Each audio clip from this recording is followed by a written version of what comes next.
Military science और दुनिया भर की वॉर स्ट्रेटजीज का एक ही असूल है, अगर दुश्मन की तादाद तुमसे 3 गुना ज्यादा है तो तुम्हारी शिकस्त यकीनी है। लेकिन इस्लामिक हिस्ट्री की सफ़ों में 3 जंगें ऐसी मौजूद हैं जो कि दुनिया के हर असूल, हर फार्मूले और हर लॉजिक को रेजा रेजा करती हैं। सोचो जरा एक ऐसे मंजर को जहां पे 3000 निहत्ते सिपाही खड़े हों और उनके सामने 2 लाख सिपाहियों का वो लश्कर हो जो उस टाइम की सुपर पावर है। दुनिया के किसी भी जनरल से पूछ लो, वो यही कहेगा कि ये जंग नहीं, ये खुदकुशी है। आज हम उन 3 फतूहात के बारे में डिस्कस करेंगे जिन पर दुनिया के बड़े बड़े हिस्टोरियंस आज भी हैरान हैं कि आखिर ये जंगें मुसलमान जीते तो जीते कैसे। ये सिर्फ तलवारों की जंगें नहीं थीं, बल्कि ये ईमान वर्सेस लॉजिक का वो टकराव था जिसने दुनिया का नक्शा बदल कर रख दिया। बैटल ऑफ बदर से लेकर यरमूक के मैदान तक इस्लाम की शुरुआती तारीख ऐसी इम्पॉसिबल विक्ट्री से भरी हुई है जहाँ पे मर्दे मोमिन ने उस टाइम की सुपर पावर्स रोम और पर्शिया का गुरूर मिट्टी में मिला दिया। हम अक्सर सुनते हैं कि मुस्लिम ने दुनिया को फतह किया, मगर ये कोई नहीं बताता कि मुसलमानों के पास ना तो दुश्मन जैसे हथियार थे और ना ही उन जैसी तादाद। क्यों आखिर आज भी वेस्ट की मिलिट्री एकेडमीज में हजरत खालिद बिन वलीद के बारे में पढ़ाया जाता है? क्या मुसलमानों के पास कोई ऐसी टेक्नोलॉजी या कोई ऐसा जादू था जिसकी वजह से वो ये सारी विक्ट्रीज लेकर आए, या फिर पर्दा गैब से आने वाली मदद थी जिसके बारे में साइंस भी एक्सप्लेन नहीं कर सकती? आज हम ये चीज देखेंगे कि जब मुसलमान हक पे खड़े होते हैं तो दुश्मन की तादाद जितनी भी हो, ऐसी सिचुएशंस बन जाती हैं कि मुसलमान जीत ही जाते हैं, चाहे फिर उनके पास हथियार हो या ना हो। वीडियो में आगे बढ़ने से पहले मुझे कमेंट्स में ये लाजमी बताइएगा,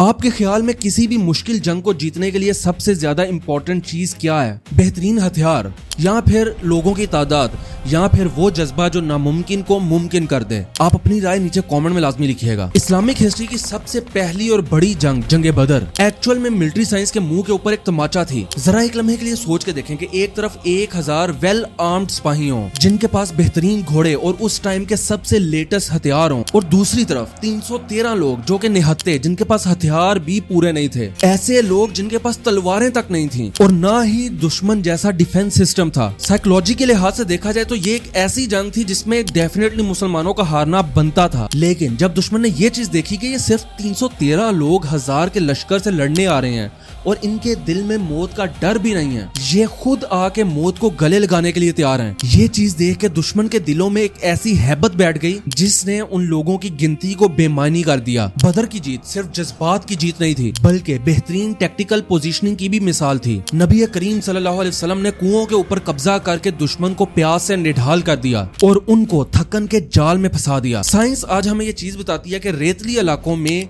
दुश्मन का अगर पानी रोक लिया जाए तो उसे डिहाइड्रेट करके आधी मौत वहीं पे दी जा सकती है। लेकिन बदर की जंग में असली गेम चेंजिंग थी आसमान से आने वाली मदद, जिसका जिक्र कुरान में भी मिलता है। अल्लाह की तरफ से हजारों फरिश्ते नाजिल किए गए और जंग के दौरान एक ऐसा मोमेंट आया कि दुश्मनों के सर अपने आप धड़ से अलग होने लगे। ये सब देख के कुरैश का तकब्बुर रेत के ढेर में बह गया। ये पहली इम्पॉसिबल विक्ट्री थी जिसने हमें ये सिखाया कि अगर मकसद हक का हो तो दुनिया की सबसे बड़ी सुपर पावर को भी सिर्फ 313 लोग हरा सकते हैं। अगर दुनिया में ब्रेवरी की कोई असल मिसाल है जो दिमाग को दंग कर दे तो वो होगी बैटल ऑफ मुता। जरा एक लम्हे के लिए सोच के देखो कि एक तरफ सिर्फ 3000 मुस्लिम्स हैं और दूसरी तरफ रोमन एम्पायर के 2 लाख सिपाही। ये रेशो एक सिपाही के मुकाबले में 66 था, यानी एट अ टाइम एक मुस्लिम सिपाही को 66 रोमन सिपाहियों से लड़ना पड़ता। मिलिट्री एक्सपर्ट्स का कहना था कि ऐसी जंग कुछ ही मिनटों में खत्म हो सकती थी, लेकिन ये मुकाबला 3 दिनों तक चलता रहा। जब तीनों मेन कमांडर्स शहीद हो गए तो हजरत खालिद बिन वलीद ने कमान संभाली। उन्होंने उस दिन शिद्दत के साथ जंग लड़ी। उनके हाथ से उस दिन 9 तलवारें टूटी। ये कोई आम लड़ाई नहीं थी। इस लड़ाई ने रोमन जनरल्स को ये सोचने पे मजबूर कर दिया कि ये लोग इंसान हैं या आसमान से उतरी हुई कोई मखलूक। इस चैनल पे आप ये वीडियो देख रहे हैं और यहाँ पे हमारा मेन मकसद है हिडन इंटेलिजेंस को एक्सपोज करना, सिर्फ कहानियां सुनना नहीं। हजरत खालिद बिन वलीद ने जंगे मोता के मौका पर डिसेप्शन टेक्निक इस्तेमाल की जो आज भी CIA के लोग इस्तेमाल करते हैं। उन्होंने रात के अंधेरे में अपनी फौज के गार्ड्स को बदल दिया और डस्ट क्लाउड्स उड़वाए ताकि रोमन अंपायर को यह लगे कि मुस्लिम्स के अंदर और तादाद शामिल होती जा रही है, और ऐसा करना दुश्मन के जहन पे एक अटैक की तरह साबित हुआ। अगर आप इस तरह की स्टोरी से, इस तरह के वाकयात से कुछ सीखना चाहते हैं और अपनी आंखों से आजाद हकीकत देखना चाहते हैं तो इस चैनल का जो मिशन है उसका हिस्सा बने। पहले ये पूरी कहानी सुने, पहले ये पूरे वाकयात को सुने, फिर डिसाइड कीजिएगा कि आपको हिस्सा बनना है या नहीं। और ऐसे और कई बेशुमार वाकयात के लिए चैनल को सब्सक्राइब लाजमी कीजिएगा।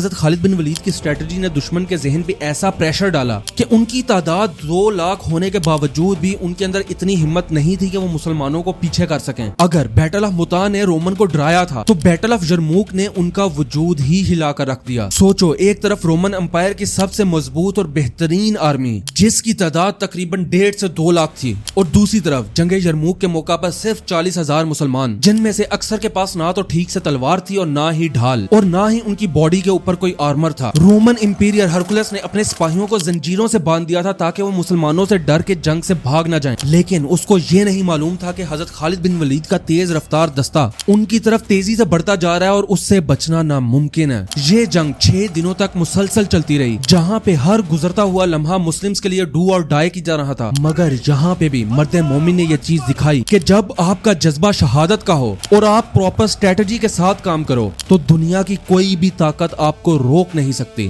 جنگ کے آخری دن حضرت خالد بن ولید نے ایک لکڑی کی ٹہنی کو اپنی ڈھال بنایا، اور وہ ایک ایسی ڈھال تھی جس نے رومن امپائر کی کمر توڑ کے رکھ دی۔ اس دن یرموک کے میدان میں ایک ایسا ڈسٹ storm آیا، ایک ایسا مٹی کا طوفان جو کہ ڈائریکٹلی دشمن کی آنکھوں کی طرف بہ رہا تھا۔ حضرت خالد بن ولید نے دیکھا کہ رومن امپائر کے سپاہی ٹھیک سے دیکھ نہیں پا رہے۔ انہوں نے اس موقع کا فائدہ اٹھاتے ہوئے پورے زور کے ساتھ ان کے اوپر حملہ کیا اور 2 لاکھ سپاہیوں کو ڈھیر کر دیا۔ رومنز کے پاس بھاگنے کی جگہ نہیں تھی کیونکہ پیچھے کھائی تھی اور سامنے حضرت خالد بن ولید۔ سائنس ہمیں آج یہ چیز بتاتی ہے کہ مٹی کا طوفان میں ویزیبلٹی آلموسٹ 0 ہو جاتی ہے، لیکن مسلمز کے انر ویژن اور حضرت خالد بن ولید کے ٹیکٹیکل اویئرنس نے مسلمانوں کو اس اندھیرے کے اندر بھی دشمن سے لڑنے کی ہمت دی۔ یہ ایک ایسی امپاسبل وکٹری تھی جس کی وجہ سے مسلمانوں کے لیے جارڈن اور سیریا کے راستے ہمیشہ کے لیے کھل گئے۔ اگر ہم سائنس اور لاجک کی نظر سے دیکھیں تو یہ فتوحات صرف لک یا اتفاق نہیں تھی، بلکہ یہ سائیکولوجیکل سپیریورٹی کی انتہا تھی۔ مسلمز نے ایک ایسی ٹیکنیک استعمال کی جسے آج اسپیڈ اینڈ سرپرائز کہا جاتا ہے۔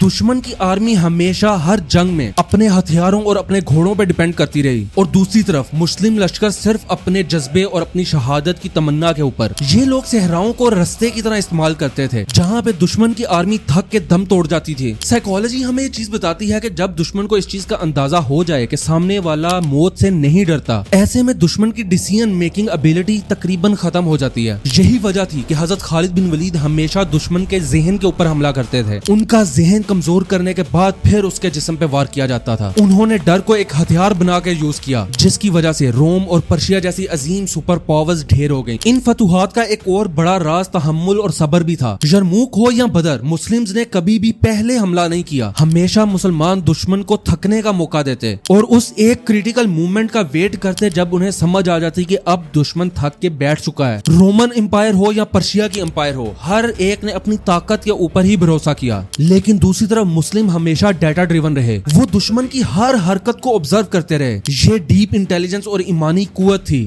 آج کے ٹائم میں ملٹری اکیڈمیز اس آرٹ آف وار کے اوپر ریسرچ کر رہی ہے، لیکن ان اکیڈمیز کو اس روح کا نہیں پتا جس روح کے اندر جذبہ موجود ہو، وہ روح جو موت سے نہ گھبراتی ہو، وہ روح جو اپنے سامنے سپاہیوں کی تعداد زیادہ دیکھ کے نہ ڈرتی ہو۔ آج ہم نے تاریخ کی 3 عظیم جنگیں دیکھی، اور یہ فتوحات صرف پرانی داستانیں نہیں ہیں، بلکہ یہ امپاسبل آڈز کے خلاف کھڑے ہونے کا ایک نیا رخ ہے۔ بدر، متا اور یرموک ہمیں یہ چیز بتاتی ہیں کہ جب مقصد انسان کا حق ہو اور اس کا ایمان پختہ ہو تو دنیا کا ہر فارمولا، ہر لاجک فیل ہو جاتی ہے۔ آج اگر ہم اپنی امت کو دیکھیں تو ہماری امت اکثر نمبر گیمز کے اوپر کام کر رہی ہے۔ انہیں یہ لگتا ہے کہ جس کے پاس جدید ٹیکنالوجی ہے وہی سپر پاور ہے اور ان کو ہرانا ناممکن ہے، لیکن بدر، یرموک، موتا اور ایسی کئی جنگیں ہیں جس میں مسلمانوں کے پاس کچھ بھی نہیں تھا، لیکن اللہ کی طرف سے مدد آئی اور مسلمان وہ جنگ جیتے بھی۔ یرموک کی مٹی آج بھی حضرت خالد بن ولید کے ان قدموں کی گواہ ہے جنہوں نے یہ چیز ثابت کی کہ اسٹریٹجی کے ساتھ اور موت کے ڈر کے بغیر کوئی بھی جنگ کسی بھی طرح جیتی جا سکتی ہے۔ آج کے ٹائم میں ہم لوگ ان ساری فتوحات کے بارے میں ذکر کرتے ہیں صرف خود کو فخر محسوس کروانے کے لیے، لیکن ان فتوحات کے پیچھے اور ان جنگوں کے بیچ میں جو سبق اصل تھا وہ ہم نے سیکھا ہی نہیں کبھی۔ کیا آج کے ٹائم ہم اپنے اندر وہ اسٹریٹجک پیشنس اور ایمانی قوت کو پیدا کر رہے ہیں جو پرانے ٹائم میں مسلمانوں کی اصل قوت تھی؟ میرا آپ سے ایک سوال ہے، ان تینوں جنگوں میں سے آپ کے لیے سب سے امپورٹنٹ جنگ کون سی تھی؟ کامنٹ میں لازمی بتائیے گا۔ اور آپ کو کیا لگتا ہے بدر ایک معجزہ تھی؟ اور چینل کو سبسکرائب لازمی کیجیے گا۔ میری ہمیشہ یہ کوشش تھی اور کوشش رہے گی کہ ایسے واقعات سے پردہ اٹھا کے ان کے پیچھے جو اصل سبق ہے وہ آپ کے سامنے لے کر آیا جائے۔ اگلی ایپیسوڈ شاید اس سے بھی زیادہ شاکنگ ہونے والی ہے، تو ساتھ رہیے گا۔